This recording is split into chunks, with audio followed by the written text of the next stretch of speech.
this week I'm taking a break from doing all the mixing stuff, and I'm gonna give you a few interviews with my people that's chilling out in California. Big shout out to the DS3 group.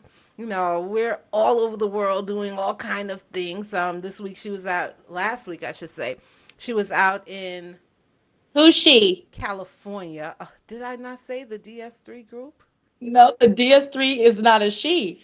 Well, I don't think anyway, Donnie Scans is a she. I think he would not like to be referred to as a she. as y'all can hear on the sidelines, it's PJ Douglas Sands. Did I give all your government? What it is, what it do, at the same damn time. And we got Tawala. We got Tawala I on the line. Okay, I'm trying to get my peace sign in the camera. There. You're All good to right. go. You're good to go. All right. So Tawala was talking a little bit about, you know, The myth, technology. the well, technology. I'm not savvy, y'all. To me, this is new. I don't. This is my actual first. This is called a what conversation? This A is a Skype video conversation. A Skype. video Skype. So this is my first actual active video Skype. This is very exciting for me because I'm on the television and I'm looking at Africa and we're seeing each other. And this is just futuristic for me. Like back in the day, you used to see this on the Bugs Bunny cartoons with the The homes, Jetsons. the Jetsons, and it was doing stuff, and it was like you would think like, man, that's not going to happen in my lifetime. Like I'm not going to see that stuff. We used to be like, that's way off in the future, and now here it is. This is I insane to me. know, right? It's Yeah. crazy. I would have loved to have had this when my mother was alive. That would have been so dope for me to call her and harass her on her phone. You're like, You gonna Mommy, I see you. Put the sugar down. But no, seriously. First and foremost, before we even get into the conversation, I want you to explain who you are. Let people know who you are, where you come from, what your relevance. We are all relevance, relevant.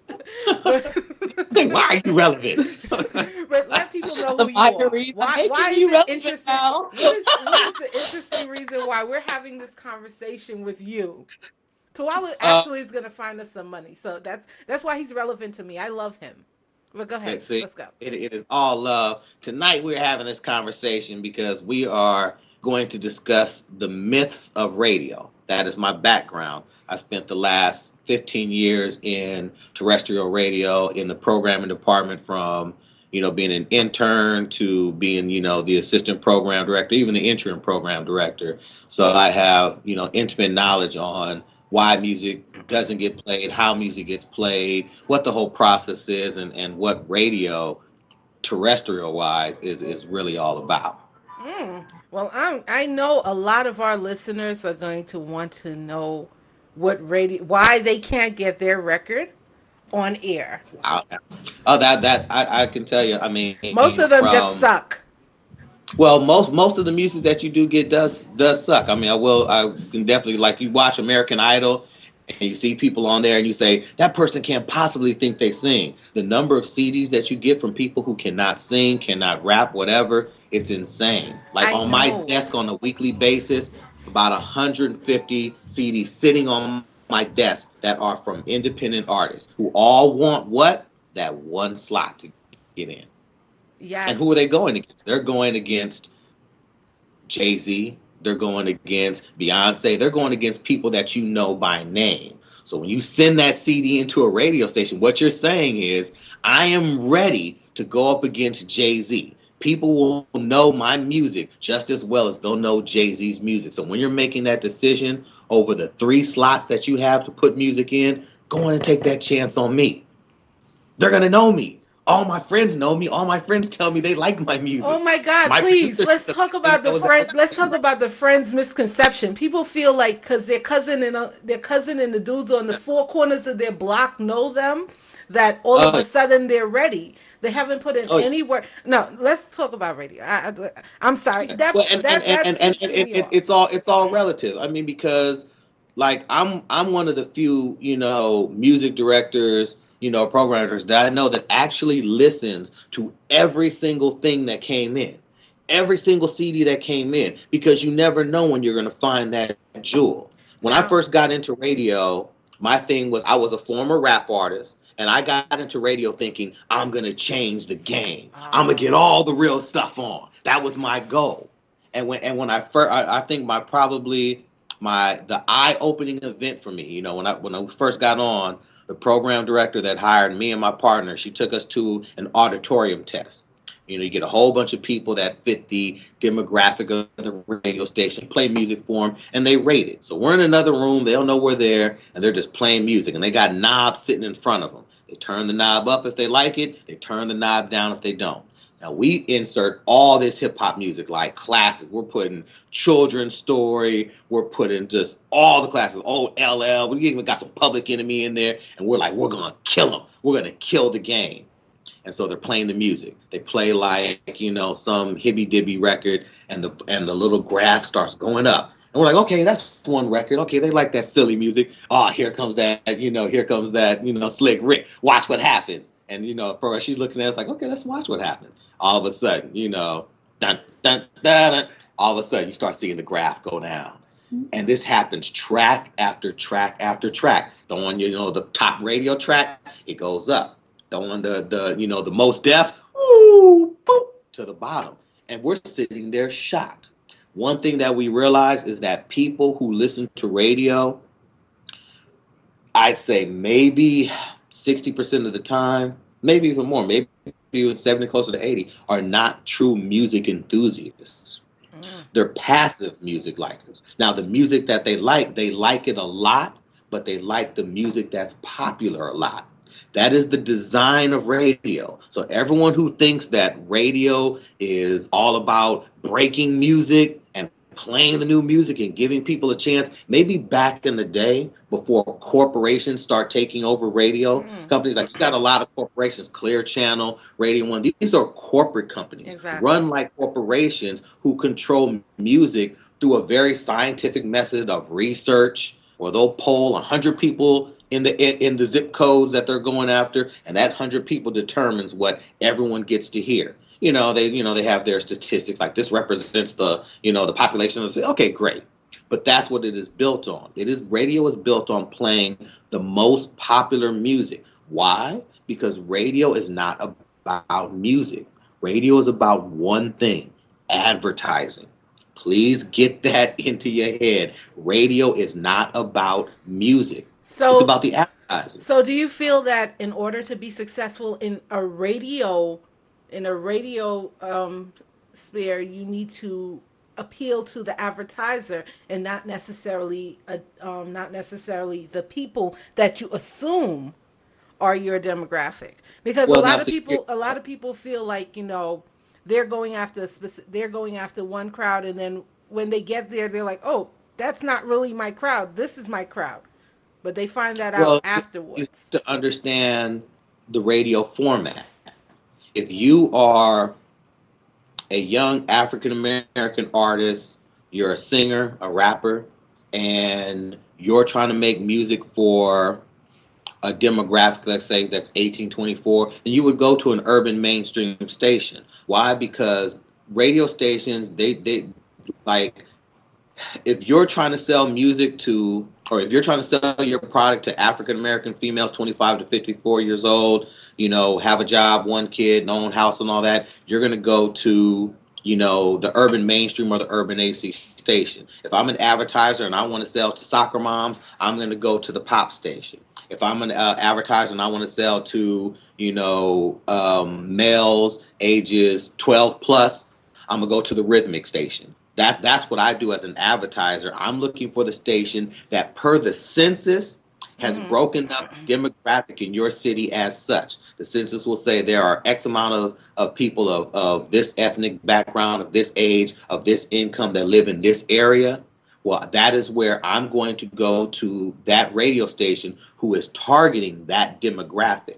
And they target that demographic by playing the music that they, quote unquote, feel that the people want to hear the most. The goal is, just like a DJ playing in a club, the goal is to keep the most people on the dance floor at at the time. You don't want to have the promoter coming in and you're the DJ and you've thrown on some record from some dude that nobody knows, and the girl is tapping the dude on the shoulder saying, I don't like this song. And she clears the dance floor.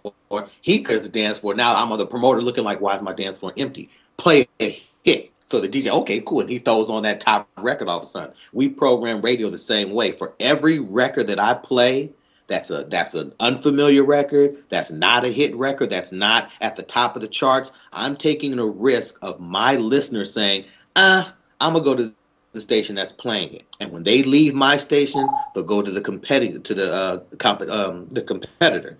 And when they do that, I have to wait for the competitor to play a record that they may not like, for them to maybe come back to me. But what if they go to a CD? Now, remember, people are listening to radio most of the time in the span of time of their car. The days of people tuning in the radio when they get to the house, long gone. Yes. No one's doing it. So if I'm in my car and I got a 20-minute drive, I have just that 20 minutes in the morning or in the afternoon to make sure that I'm playing every single hit that's going to make you stay on my station, because I get money based off of how many people are listening, based off of the ratings. Ratings are based off of how many people I have listening at any given time during the day, during the week, during the month. They compile all that, and at the end, and when the books come out, it says, hey, your radio station had the most Black women in this demographic listening, so we're going to give you this share. This share to the advertiser means they've got a concentrated amount of Black women listening. So we know when you start to hear more ads for hair care, for the new sexy Lexus that the women are driving now, for, hey, you want to get your own house, all the things that they feel that demographic is buying, that's where it comes from. And that's all our job is to get advertisers to buy on our station by the audience that we're attracting to our station. Now, some artists feel as if it's their, if they're in a particular region, they feel like it's the radio station's job to break those artists in that region. You have Southern Florida, you have the people in Tennessee, you have people overseas that they're upset that there's not a lot of local artists, and the local artists that do make it, they're what you call radio friendly. Yeah, well, and here's the funny thing about artists, when especially, something I know intimately, because I used to call them all back and explain to them why I may not be playing their music. It comes to, it's part of a game. When you've got, the top record companies in the world spending millions of dollars to make sure that my audience knows about their music before I even play it. Before I'm playing the new Jay-Z, everyone in my demographic already knows about it. So by the time I put it on, half the time I'm already late, because the record companies have already flooded the market. Now, say you're Joe Blow. Your music may be the best music that I've ever heard. But if I put your music on and they say, well, hell, I don't want to listen to Joe Blow, I'm going to go across the street and listen to Jay-Z, where they're playing my records. That is the issue that I go for. And every week, record companies send in reps to bring in music, new music. Every week it's new music. Every week, here's the hottest artists in the world, and they're showing me, like, look, my record's playing across the country. We got the video up on BET and MTV. We got this crazy campaign going. Oh, wait, you know what? You guys got this concert coming up. I'm going to put my star artist on your concert. Now, how do you, who are not a millionaire, not a thousandaire, you are barely 100aire, how are you competing with that? I would always tell the independent artists that come to me, I say, when you come to me, understand you're getting in line. When I come to you, you know you have something. I would spend every single day at work trying to find those jewels that I could break. There are several artists who you can talk to who will say, you know what? Yeah, Tawala broke my record. He got me out there. And I would strive for that only because I was that artist. Back in the day when the music director who gave me my shot, she played my music. I don't, she liked it. I thought it was good, but of course everyone thinks their music is good. But she actually played my music. So when I got in there, I made that my goal. It was about small victories. So when I was able to be, one of the first stations on Most Def's Miss Fat Booty, that was a victory for me. No other station was looking at this record. No other station was trying to play this record. And I'm like, you know what?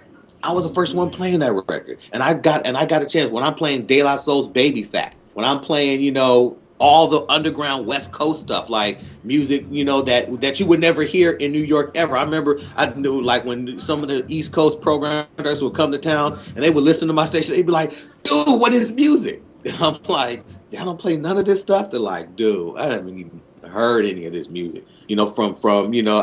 People didn't thought after a while that the Dog Pound was still putting out music. I'm like talking to cats like, you guys hear that new Corrupt record? And they're like Corrupt still got a record?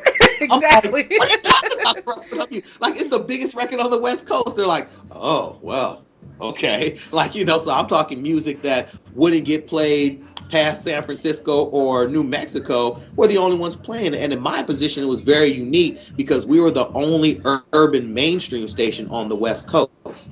No other urban mainstreams on the West Coast. Every other station, even playing black music, were rhythmic stations. All the big stations were rhythmic. So that made us a very powerful station because you had to come to us to break your black artists. You had to. And that afforded us, a little bit of clout, that we could kind of, pop our collars at some of the labels. And that was good. But, in the end, when the radio station was sold, it was like the joke's on us. Like, ha ha. Because what happened is, the black people started to move out of L.A. Now, they're still in California, but when the black folks move out of the Los Angeles metro area, because housing in the surrounding valleys is cheaper, that takes our audience away. And so when you got all the people in Inglewood and South Central moving to the IE, moving to San Bernardino, all of a sudden our numbers didn't count as much. And because we weren't targeting Latinos like we should have in Los Angeles, we didn't win. Then we flipped to urban AC because it's like, oh, well, we're losing on the urban game. Let's flip to urban AC. And so they went after urban AC, and that's an even smaller market. So then you take explain the difference. Explain the difference between urban AC and an urban station, because a lot of people may not understand that. And I would like you to also explain rhythmic, because again, a lot of people figure out radio is radio.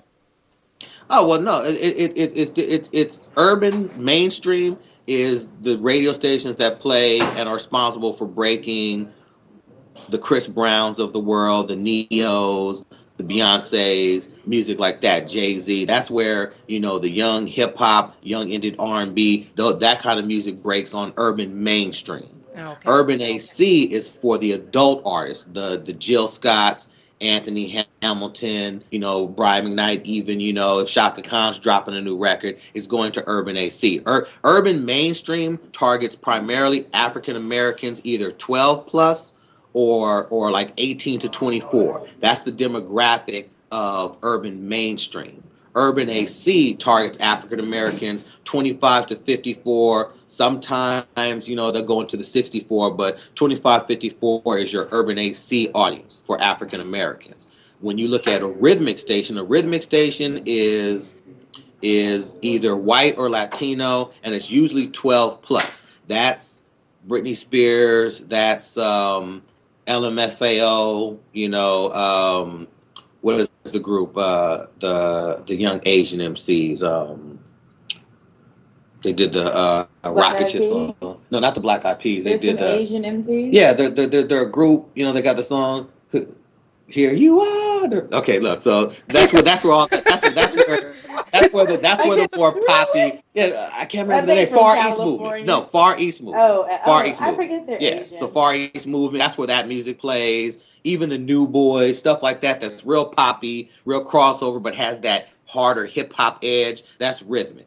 Pop, of course, is pop music. Top 40 is we only play the 40 highest ranking records in the country. That's it. And if you're not of that record, you're not getting on top 40. So that's how they break it down. And of course, you got country, you got contemporary jazz or or more quiet storm format stations that play the Kurt Whalums and the Brian Colberts and stuff like that. And then you got gospel and Christian, but the main formats that everyone's going after is rhythmic, pop top 40, urban mainstream, and urban adult. Now, do you think that they can all coincide in one platform? And is there Um, room for growth? Is there room for growth I and think I change? think there's room for growth in radio, and there has to be, because what radio has lost, and why all the companies like Pandora and Sirius XM and all the alternatives to radio, the attacks that they're giving on radio is that they're saying radio has lost its audience. Radio has lost its audience, not necessarily by the music, because I've listened to Sirius and I've listened to, whatever the urban channel is, because, driving across country. So what we did, we listened to The it all day heat. long, the heat, and I listened to the heat for a day, and after a while I'm like, oh my God, this is worse than radio.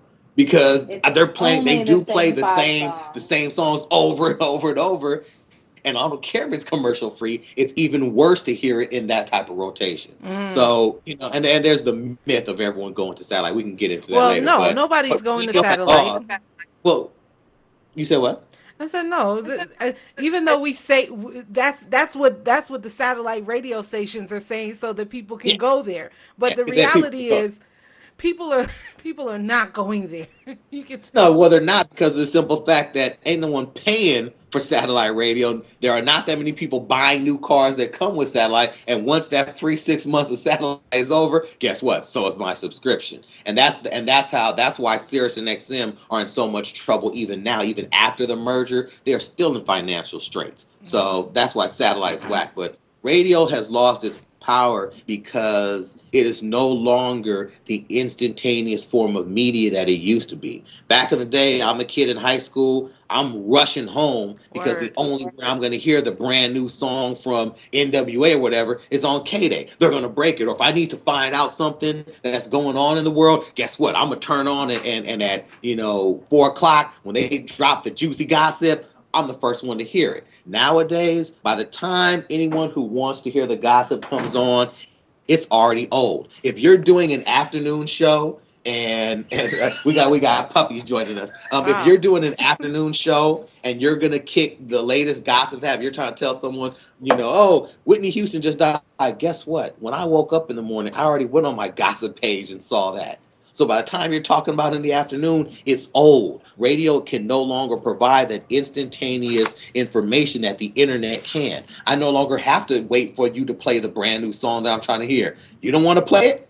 Boop, boop, boop, boop. There it is. So that's why radio isn't winning, because they have not partnered with digital media, with social media, in order to make themselves more powerful. And there is a way to do it. I can't give up those secrets because they're not going to pay me for it. But I'm telling you, there There are are ways ways to to do do it. it. There are Okay. ways that you guys are doing it. There are ways with the things that you guys are doing. You are super serving your audience. That's why you win. Radio is no longer super serving its audience. You got corporate radio companies like Clear Channel who have, instead of a program director, they may have like a cluster program director who will make a decision for several stations and just say, hey, here's the blueprint, stamp, put it to the next station. We're all playing the same music, and it does not. Our playlist will all reflect a I don't know. It's just a oneness, and it's like, because you have that autonomous radio, then they're no longer listening to the people. They're like, you have urban Mm. AC stations, urban adult stations who are still focusing on playing music from the 70s. Urban adult, 25-54.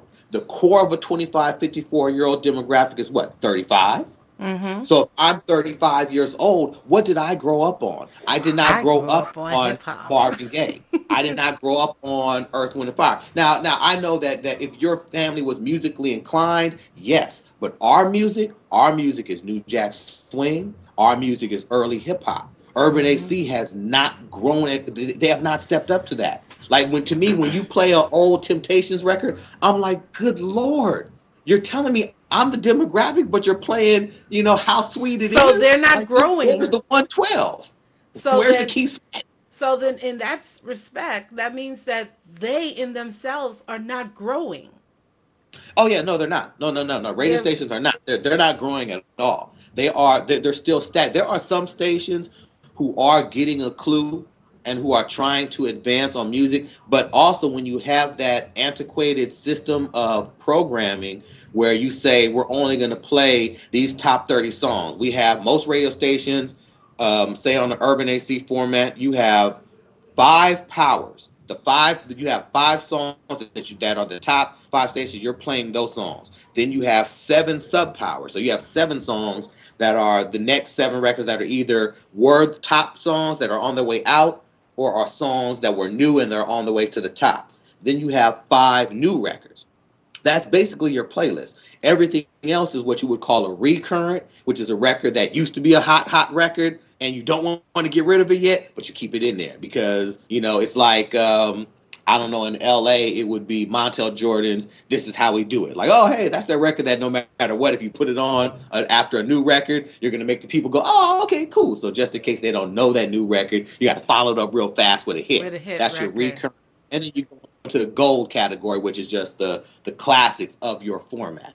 And that's how radio's programmed. Radio's programmed in that. So imagine I've only got 5 new records playing on my station at a time. Of those 5 new records, one of them has to move up to a sub power or a power before I can put in another record. So in an average week, as an urban mainstream record, or as an urban mainstream station, I may only have room every week to put in 2 records.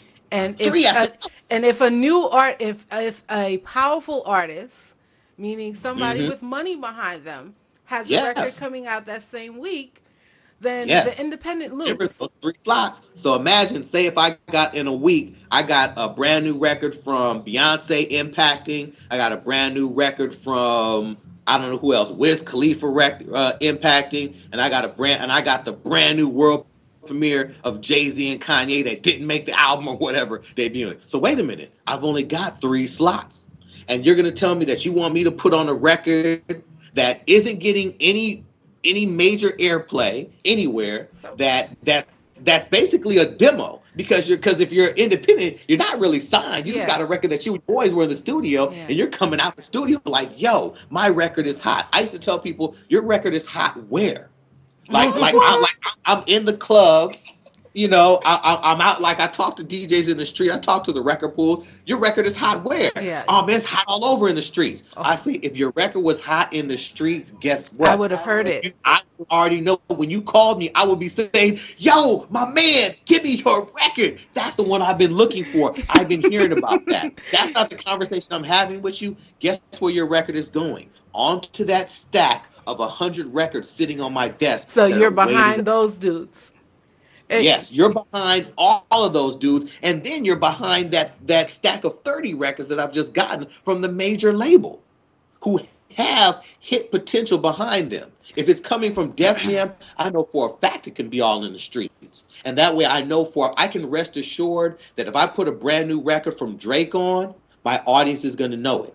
And even if I put the record on and the record isn't in the streets yet, by the time that record gets to 100 spins on my station, you can best believe they've heard it somewhere else. Whether it was the ringtone, whether it was a commercial, whether it was on another station, on television, they're going to hear that record. Or in the clubs. That's why independents don't work. But I'll tell you a great story of someone who came at me independently who blew up. Bobby Valentino. When Bobby Valentino, after Mr. and he disappeared, when he came back, one of our DJs by the name of PJ Butter was playing the Slow Down record. And he had a feature called Butter Bootlegs. He's playing this record every night. And people, all of a sudden, I'm looking at the request sheets and I'm saying, Bobby Valentino, Slow Down? I'm like, what is this? I go to PJ, it's like, oh, that's one of Bootlegs. He plays the record for me. I'm like, yo, this record is insane. This record is dope. Keep playing it. And he's playing it. And next thing I know, I go to the program director and I'm like, yo, there is this record. I promise you, if we take it out of the overnight or the late night show, let me put this record in during the day. I promise you, it will react. He was like, okay, you feeling it like that? Let's give it a shot. We put that record in instantaneously. The phones start blowing up. People are calling us. It became the number most requested on our record naturally. And we know, and people seem to think that, requests are this magical way to get your record on. We know when it's you and your mom calling for the same record. Have computers that are sitting in there. When a request comes in, we can see the phone number. So even if you change your name, this is Bill, and I want to request that brand new record from Nobody Jones. We know that you are down with Nobody Jones.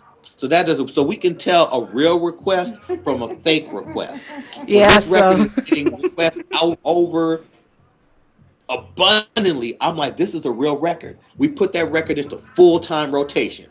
Had all the labels calling like, what are you doing? Who's Bobby Valentino? Why is his record playing and my record's not? How do I go back to my boss and tell him Tawala's not playing the brand new record from so-and-so and they're playing the record from Bobby Valentino? Who is this guy? This record reacted so tough. It became the number one testing record on our radio station. So that takes it beyond the, questionable world of requests. Now this record is official. Now I'm playing this record more than any other record on my station. Mind you, this kid doesn't have a deal yet. He has not been signed yet. Kevin Lyles called me from Def Jam and said, yo, Tawala, is this record real? Are you guys really serious about this record? I'm like, hell yes, we are. He says, good.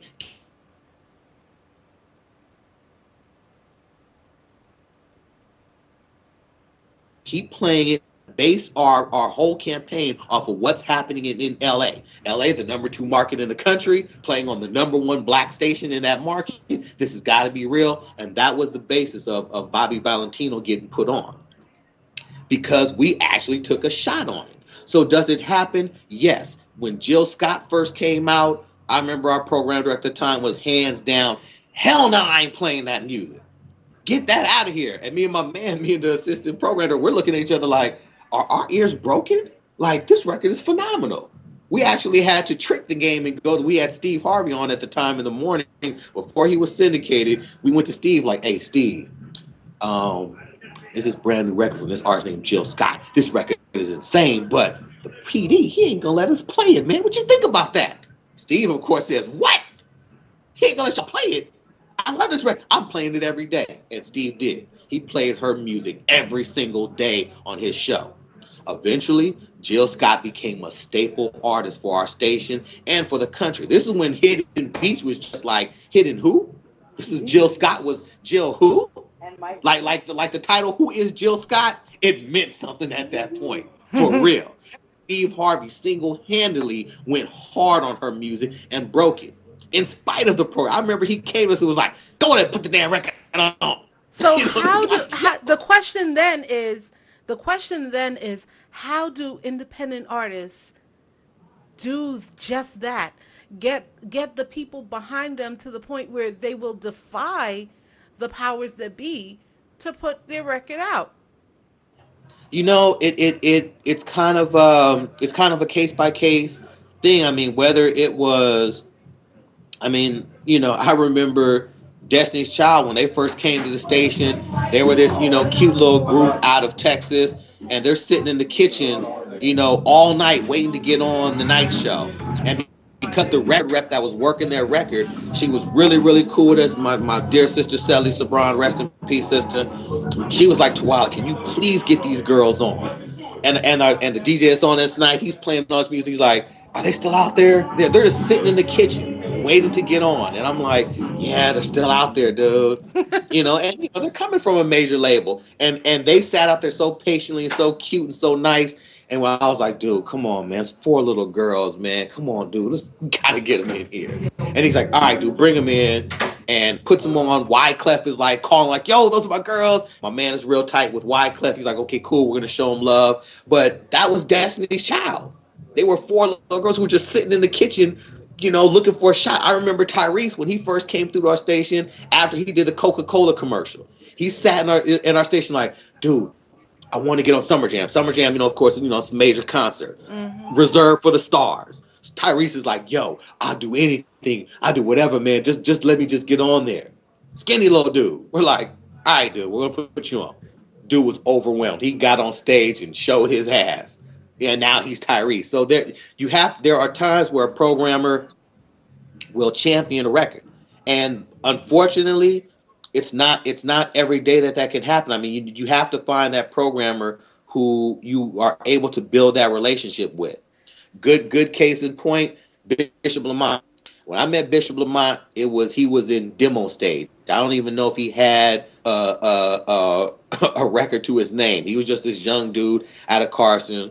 He came up to the station and was introduced to the assistant program director. And I went and sat in there, and he pressed play on his music, and I'm like, yo, love this music.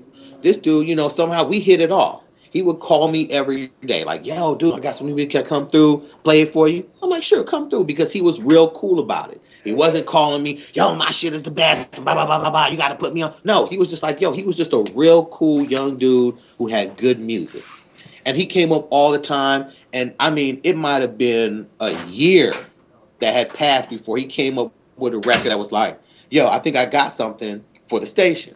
So this is my dude. Is it about relationship? Is it more about relationships? It's all about relationships. And even with the relationships, it's tough. Because even though I knew Bishop and that was family to me, when he gave me his record, I still had to take it into the DJs, and I'm not going to strong arm and tell them, yo, play my dude's record, because if they do play it like that, then they're not supporting it. And if other DJs ask them about it, they're going to say, nah, it's just some stuff that the PD made me play, or the music director made me play. That's not real support. So when I take his record into the music meeting every week, yo, go down the list. Who's coming out with music? Such and such, such and such, such and such. Is that all? I'd be like, well, this record from Bishop Lamont, y'all sleeping on it. Like, I know my ears ain't broke. I don't know how many music meetings it took before one of the DJs said, you know what? I'm feeling this dude Bishop Lamont's record. And he put it on.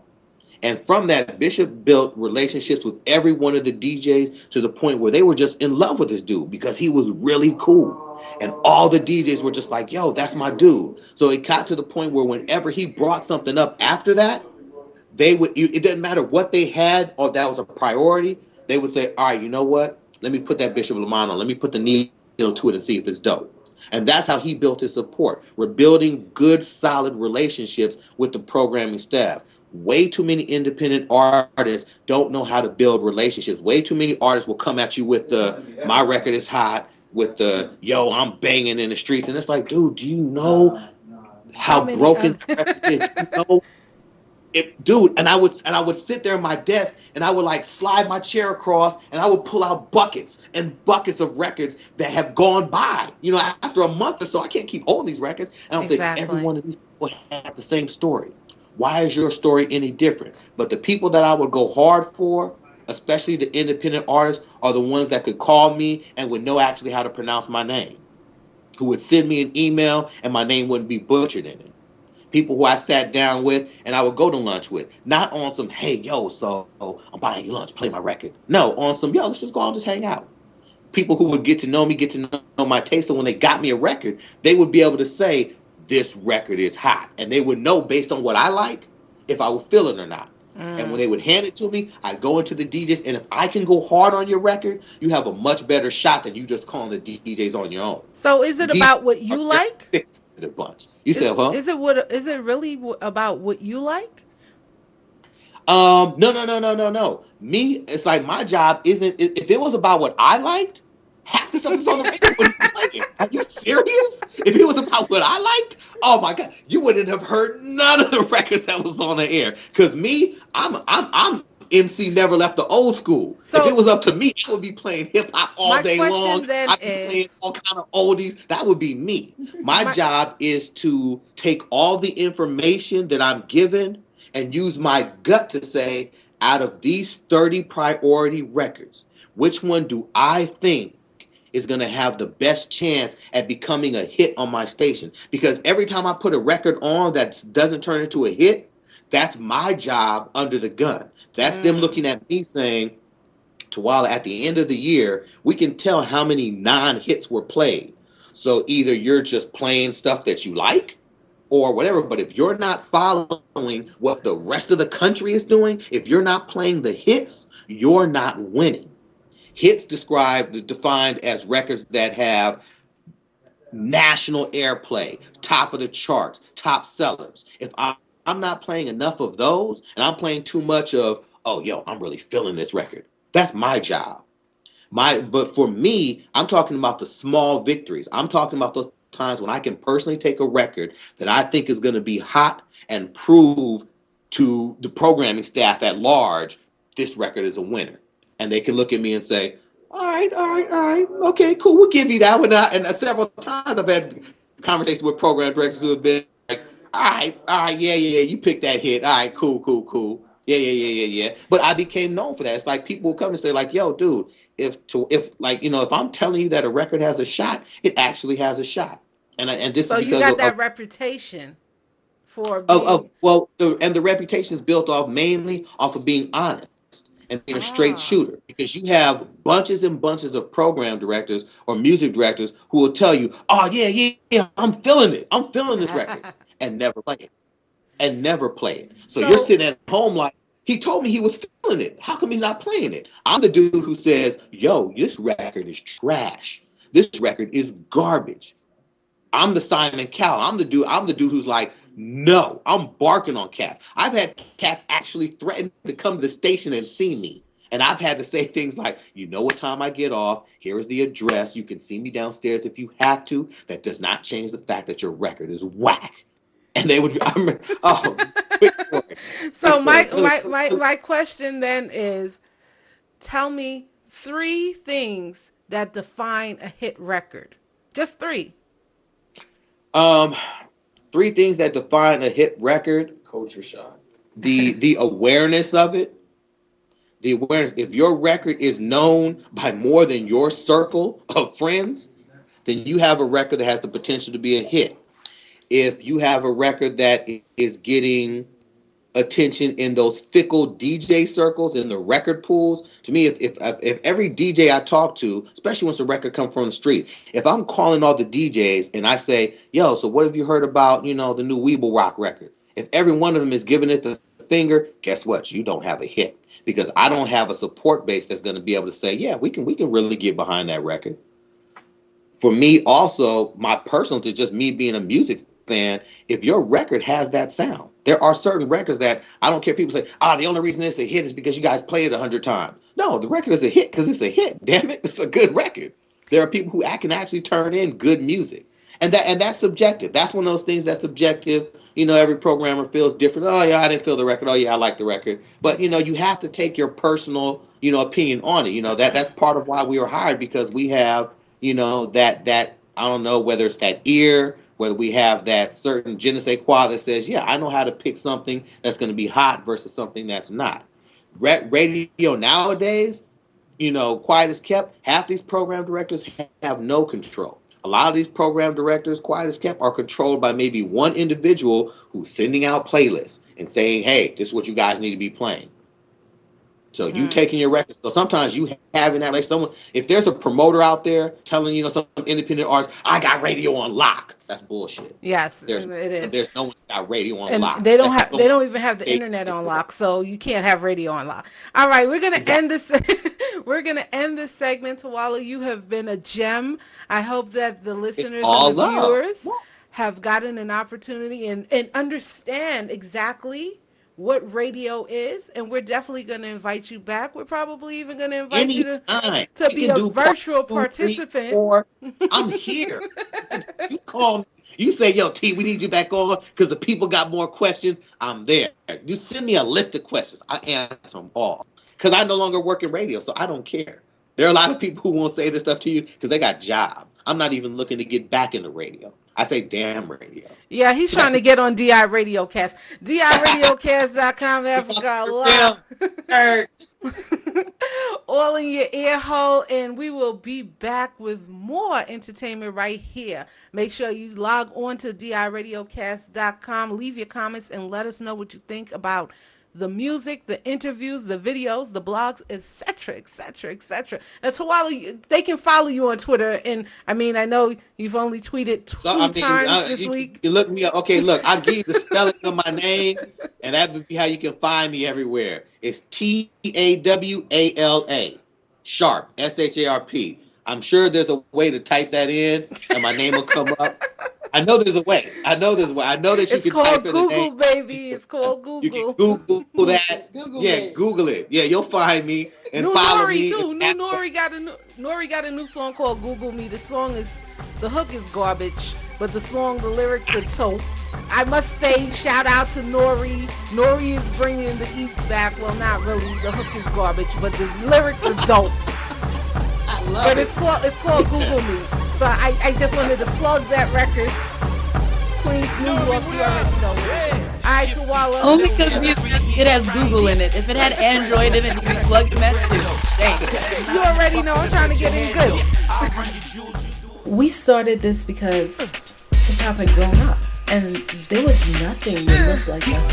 You never heard of I push it harder for the rhyme. I feel like murder, but hip-hop just saved me. One you never heard of I push it harder for the rhyme. I feel like murder, but hip-hop just saved my life. The song actually changed my mental process about who I was as a black man in America. One you never heard of I push it harder for the rhyme. I feel like murder, but hip-hop just saved me. One you never heard of I push it harder for the rhyme. I feel like murder, but hip-hop just saved my life.